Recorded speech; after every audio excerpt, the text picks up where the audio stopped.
فاعبد الله مخلصا له الدين ألا لله الدين الخالص.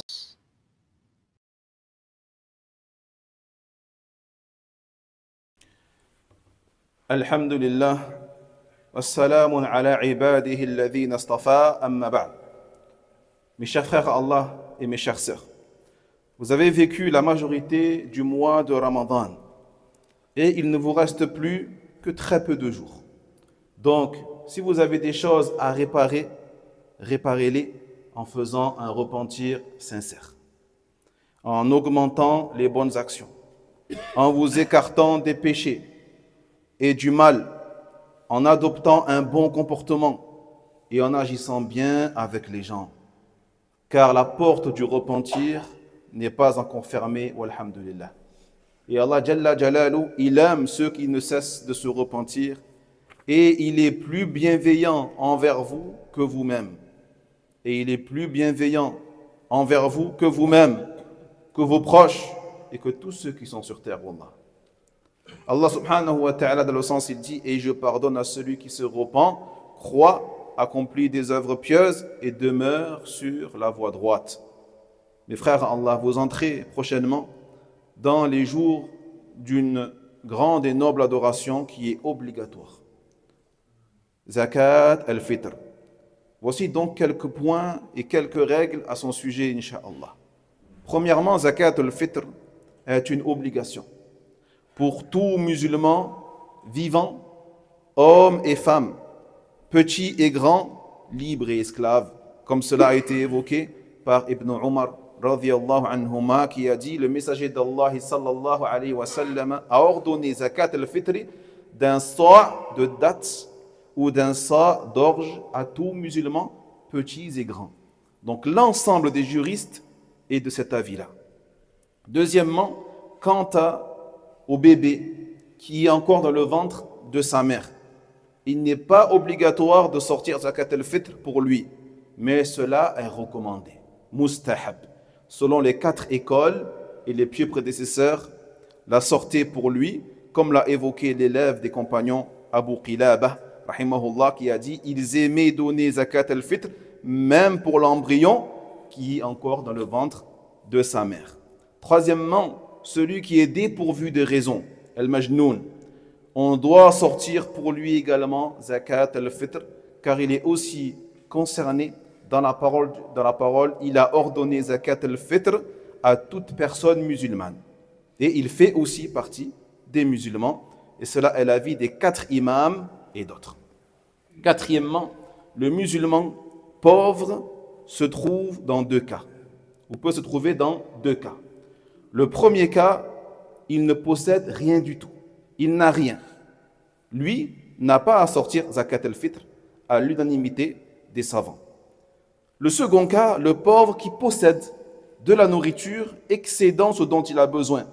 Pour lui et pour ceux qui sont sous sa charge, la nuit et le jour de l'Eid. La nuit et le jour de l'Eid, il a de la nourriture excédant ce dont il a besoin pour lui et sa famille, ou il a de quoi en acheter. Ce dernier doit aussi sortir zakat al-fitr. Ce dernier doit aussi sortir zakat al-fitr selon la majorité des ulama.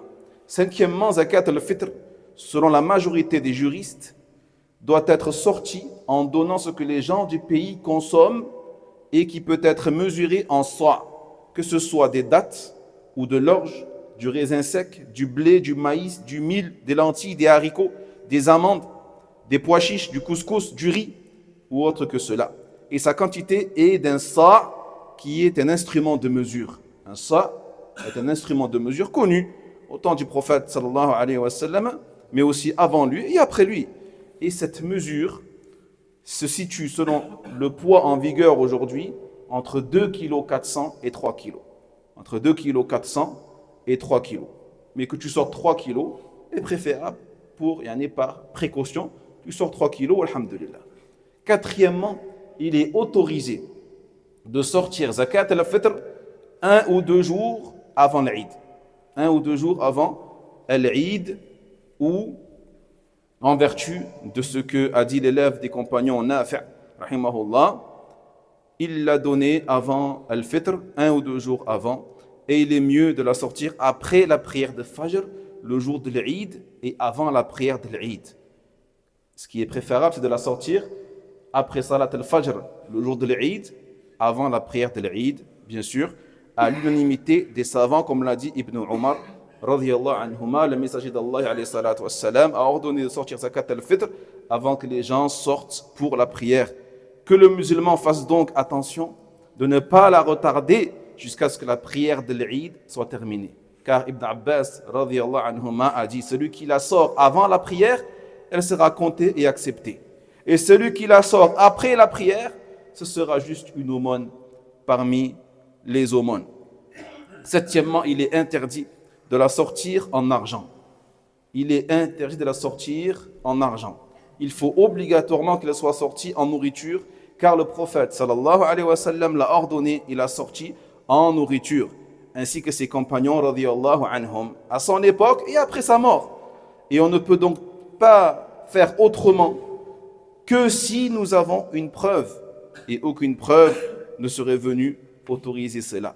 D'autant plus que l'argent existait déjà, bien sûr, à l'époque du prophète sallallahu alayhi wa sallam, et celle des compagnons après lui. Malgré cela, il ne l'a jamais sorti en argent, toujours en nourriture, et la meilleure guidance, c'est la guidance de Muhammad sallallahu alayhi wa sallam, et celle des compagnons radiyallahu anhum. Donc celui qui la sort en argent, elle ne sera pas valide. Elle ne sera pas valide selon la majorité des juristes, parmi eux l'imam Malik, rahimahullah, al-Shafi'i, rahimahullah, Ahmed, rahimahullah. Quant à celui qui la sort en nourriture, elle sera valide et acceptée selon la totalité des savants, selon tous les savants. Donc, les deux grands juristes, Iyad al-Maliki et al-Nawawi al-Shafi'i, ont dit, l'ensemble des savants ont interdit de sortir Zakat al-Fitr en donnant sa valeur en argent.